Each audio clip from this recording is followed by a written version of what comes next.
What's up, guys? It's Andrew with Pokemon Card Chronicles, and today I want to go over with how to properly store and organize your cards. Now, I say this with the preface that there is no absolutes. As I mentioned in my last video, if anyone's ever telling you there's only one way to do it, they're probably either super biased or incorrect. I will tell you there are some ways that are better and some ways that are worse.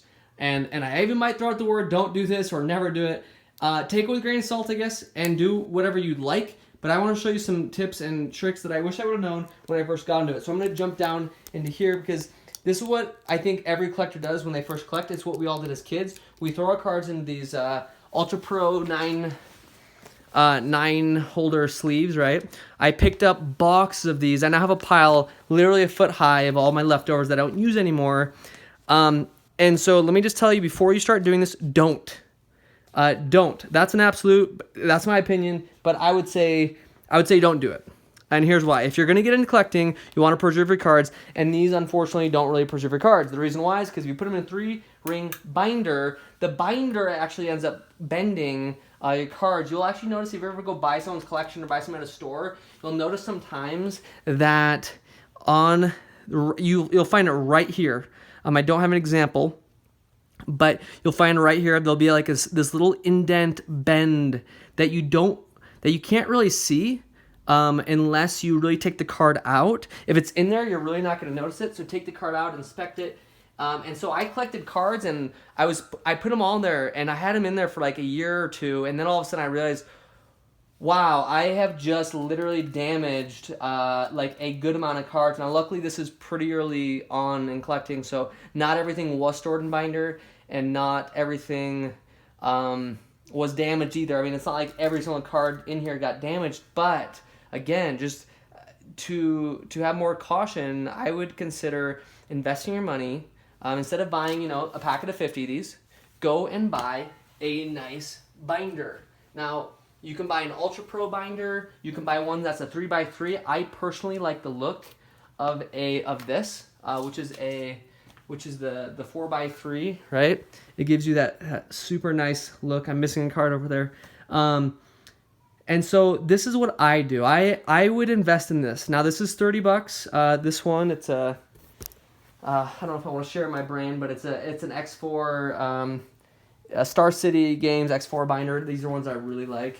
But what I would consider, or what I would suggest that people do, is go on YouTube and there's a guy. You just go look like TCG binder reviews, and there's a guy. He literally reviews every binder that's like ever come out. And I picked one that I liked that fit my style.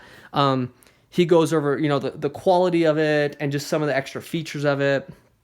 So that one did work for me. Most people just go with like the Ultra Pro binder. I don't even know the official name. That might be incorrect, but they're the same idea. They have built-in sleeves into them, and with that black background, it just makes the cards really pop. Whereas these, you can see the cards behind it.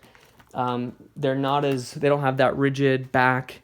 So and they're not because they have this type of binding. They're not going to bend your card, right? They have like an actual binding, like a book. And so I would consider that. Now, they are $30 a piece. So if you can't do that, we're going to jump into it in a minute because I can't even do that. They're too expensive for me to even buy dozens and dozens. So I'm taking it slow, and I'll show you how I store the rest of my cards that are part of my personal collection. But jumping back to this, so this is a big no-no. I would say avoid it. These are cards I have in here right now because they're in here short term. They do not stay in here long. So anything short term, again, these just don't stay in here long. Okay. And I think I can get away with that and without hurting the cards. But again, I don't prefer doing that. Now, if you don't have $30 and you really, really want to display your cards, a somewhat safer option might be a binder that has this type of ring to it, has that like straight down ring. You see that? And I don't really know if that protects it better. I'm assuming it does, to the point where I actually keep These actually are for my personal collection. They're just foreign first edition base cards. They're cards that like I'm not working on. They're completely random. I don't even know what language they are. They're all different languages. They don't have anywhere to go yet because I don't know how to really organize these yet.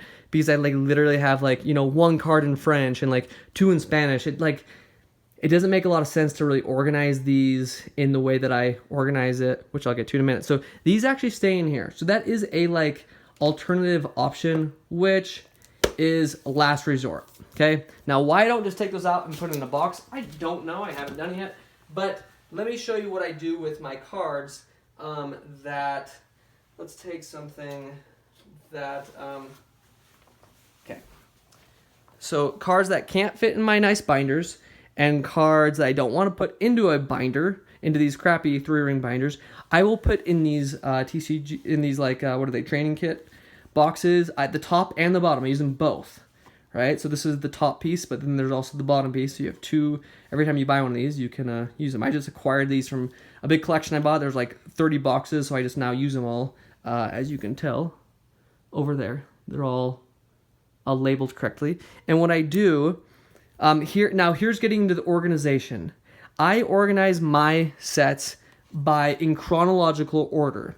I should pick a different box. Actually, let me go back to the very beginning of Pokemon. So I organize my cards again in chronological order, and if I can, I use a box. So starting off, I use a binder and then a box. Before I jump into that, let's go over this. Pokemon currently has somewhere around, let's see if it says in here. Okay, it's going to be somewhere around I think 85 sets currently. It is what is it? Mid-October right now, 2019, and I have that there's 85. That could be off by 1 or 2, but there are 85 different expansions. Now, Pokemon started off in 1999 in English, mind you. This is in English with the base set release of the cards. Okay, so when I started collecting the unlimited. So up here, I've made a column. Now you can just search these online. This is a super easy Google search. Base set checklist. Boom, you're done. Okay, you can do that for every single set that ever came out. So base set, unlimited. So as you can see, this is my unlimited column, and I've checked off all of them. That was one of my early goals, was to do that, right? Now in my next column, I have shadowless. That's a discussion for another time. But I have the shadowless base set, so I've checked them all off. Then I have first edition, and I'm missing about 5 cards in there. But as you can see that, and then I have the 4th print. This, if you can't follow me on the base set, just know this is base set, and then there's a few different printings within the base set. But essentially, we can say set number 1 was the base set. Set number 2 was a jungle, right? And so I printed this off, and I went through all my cards, and I checked them all off. So I decided to organize all my cards by their set. So set number 1, this is set number 2 now. And then by order of their card in the set. So for example, in the jungle set, the Clefable 1 of 64, which is a holo foil. As you can see there, it says the Star Holo H. That's card number 1. And then I went through the list, checked them all, and I put them in order. And I did that for, this is a random, this is called the Flip set. It's not even a TCG set, it's just like these weird cards. There's some Japanese. We're going to skip over those. We're going to go to the next English set, which was Fossil. Okay, and as you can see, I've been able to check all those off, the Unlimited and the first edition. And so what I did, I can do that with all 84 sets, or 85, right? I don't have complete sets, I'm working on them all, but that's where I'm at. And that would have saved me a lot of time, because at first I organized all my card by Pokédex number, which I'll get to in a second. But I would suggest ordering by set. Go through, find a checklist of all the sets and order your cards in there, and then display them. This is the wrong folder. Let's take out, should have my, oh, there it is. So my base set, this is my first binder. So English cards, first binder would start off with the English first edition base set. Now, because I have some cards PSA graded, I photocopied it and I put the card in there because I hate having that blank space. You'll notice I left blank spaces so that when I get those cards, that I'll be able to put them in there and complete it. Moving on, right? So then we have the rest of first edition. Now, chronologically speaking, the next set would be base set Shadowless. So there we go. Here's a complete base set Shadowless set. And not only have I put them in order, but I've also gone through and giving them their card rating or their card grading. Now, I have a very particular one. This doesn't matter to anyone except me, but I don't grade any of my cards mint. I don't put that. My highest grading is a near mint, even if it is in mint condition. So if you see anything that's like, I have a light played plus, LP plus. And that means that Alakazam is LP plus. Here I have a light played plus there as well. So every little box here correlates with the corresponding box. So that's what I do. Most of this is actually, if it was like actually sold online or something, it would be considered near mint. Anything LP in my book is near mint. I'm a very strict grader for my own personal collection that I try to keep it. I have my own little grading system. So anyways, that's a whole nother story. But going on next would be your normal base set. So starting here, again, base set. I have them all graded. Moving on, what we should find next, chronologically, is Jungle First Edition. And sure enough, if we go to my next little tab here, we have the Jungle First Edition set. Now some of you might be asking, well, what do you do if there's error cards or misprints? Yes, I have all those in there. They're not, I don't know if they're actually on these sheets or not, but I do have them in here. An example would be the pre-release Clefable. I think it's in here. So we have some error cards, so off-center, miscut. There's an off-center card. It even has like the alignment dot down there. Same here. There's a misprint on this. So there's this, I don't know, technically, because it has the jungle system, this is like the Fruit Roll-Ups promo. I kept it in here because instead of putting it with other promo cards, because it just has a jungle symbol, kind of sets, right? And they're all here. And so any card I'm looking for, I can find it instantly, right? Even down to all the complete jungle error set, right? If you don't know, there was a certain set or a certain limited amount of boxes that were released that don't have the jungle symbol. As you'll see with all these, they don't have it. So if we take a look at our normal Clefable, which is right here, has the jungle symbol, but over here we don't have it, right? So all those cards are here too. Now again, these cards are all protected. I can turn the sleeves, not going to fall out. They're side sliding, so you slide them in vertically, I guess, instead of, or horizontally, I guess, instead of vertically. And so that's how I organize all my cards. Now, like I said, I can't afford binders because these are about $32 a piece. But I have all my original WotC era sets in binders. And then after that, I go over to boxes. Okay? So again, like I was saying, I use these boxes. Now this is actually predating this. We're going into some Japanese, so I don't have these in boxes, or sorry, in binders, even though they predate them, or at least some of them do, right? Some of my favorite ones are these Top Sun cards. So there's like a Top Sun Blastoise, right? So these cards came out before the base set, and I really like these. And I think there's even some tops. So here's your tops cards, right? So there are there's either complete sets or near complete sets of some of these in here. There's a Japanese verse set. This is a really fun set if you don't know what those are. Right. And these are my cards. These are ones that are not for sale, that I don't sell. And I need to preserve them. So most of them are in penny sleeves. That's something I started doing later on, so not all of them are, but most of them should be in penny sleeves. And they're organized in chronological order from back going forward, with possibly the exception of this box. So if you actually take a close look at this, those might not be. But yeah. So if you go through here, you'll find everything in chronological order. So if I acquire a new Ruby and Sapphire card, it's gonna go straight in here because I don't have these in binders yet.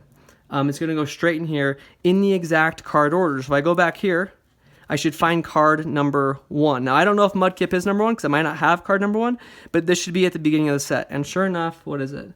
It is card number 60. Okay, so that's a horrible example. Looks like that is actually misplaced, possibly. There could be an error. Let's pull out some of these cards here. Oh, no, okay, so this makes sense. Okay, sorry. So, yes, that was a bad set to pick because I actually have these cards, Ruby and Sapphire cards, already in a binder, but I ran out of room halfway through the set, and so that's why the first card in there is starting at card number 62. So I'm going to put those back in there. But we should go over to another better example. And so after Ruby and Sapphire, we have the EX era, okay, all in order, pop 1, pop 2, going into Diamond and Pearl era, right? Going into black and white down here, and then EX. Now EX is one that I really like, and those ones started fitting in binders again. So I haven't, after the WotC era, the cards didn't go in binders, but then coming all the way present 2016 into the EX or XY era, they started going in these red binders. So everything red is starting with the XY promos, then the XY base set, and whatever else is after that, Furious Fist and Flashfire and all those good things. They're all in there. So I guess, but let's take out a better example here. So let's take out, okay, so let's jump all the way over to Sun and Moon. So Sun and Moon's right here. It's in its own little box. Again, they should all be penny sleeved. It's a great way to store your card. And if we go to the very beginning, we're going to find card number 1. And like I said, I transitioned over to using penny sleeved at some point, so not all of them actually are. But there's our Caterpie. It's card number 1 of 149. So if I want to find the ultra rares, we go to the back. And sure enough, we start with the last card that I have of the set, which is card 155 of 149, and that's back there. So once I get enough binders, these will go into binders. But for now, they're in perfect order. All 85 or 86 current sets are represented, including some of the other random ones, the promo sets, and all those good things. So there's definitely more than that. There's probably closer to over 100. And they're all in there. To the point where I ran out of those boxes, actually, and they went into a nice shoebox. Now, I don't ruffle this shoebox around. I don't necessarily, think people should be storing cards necessarily like this. But this is all I got for now. Again, these are super expensive. I mean, I could be buying, the way that I see it is these are worth cards. So 30, 60, 90, 120 bucks right there. I could be buying something that's more enjoyable for me than binders. So every time I get an Amazon gift card, I go buy one. That's about the only time I buy them. But again, I ran out of room, so Sun and Moon continues, and it goes into here, all the way up to our most current, if you're watching this in October 2019, into Hidden Fates. And as time progresses, so if you're watching this 2020, then in the future, there will be more filling up this box, and then into something else. And I have run out of room, so I need to buy more binders or whatever. I also keep, at the very, very end, I keep some Japanese promos, some of the newer ones in here, just because I don't know where to put them, and I love these cards, kind of just got to show them off for a second. So anyways, yes, I'm missing one of the Scream promos. I know. Didn't want to spend money on it. But anyways, that's how I do it, guys. I'm trying to think if there's anything I need to add in here. Oh, doubles. Okay, so these are all my cards, my personal cards. I'm not ever selling these. PSA cards, guys, ask someone who is super into PSA. I don't collect a ton of PSA cards. It's a limited. But what you will see is these are my doubles right here. So doubles go in this box. Now they're still in exact order. They're still by set, but now they just go into shoe boxes. And if I ever need to sell something or put something together, I can come in here. There's Guardians Rising, so I can go in here and find the exact card that I need. Boom, boom, boom. And that's the nice thing about this, guys, is literally any card anyone wants. I work with a lot of kids, and sometimes they're like, oh, I really want, I want a Rapidash or whatever. So I'll go online and look up Rapidash and see what set I can find it in. And within 2 seconds, I'm literally at the proper box. This is only one of my double boxes out of like quite a few. And I'll go to the box, I'll find the set. Okay, Guardian Rising Machop, boom, there it is, right? Or I can find whatever it is because it's all in exact order, okay? So that's what I suggest for storing cards. Use for card singles, use top loaders. Let's see, this is a baseball card, but use top loaders, right? These you can buy online. Also save them when you get cards in the mail. Save them and use penny sleeves. So use these penny sleeves, right? That's gonna help you a lot. So to sum it all up, guys, here's what you want to do: is don't store cards in binders, in 3-ring binders.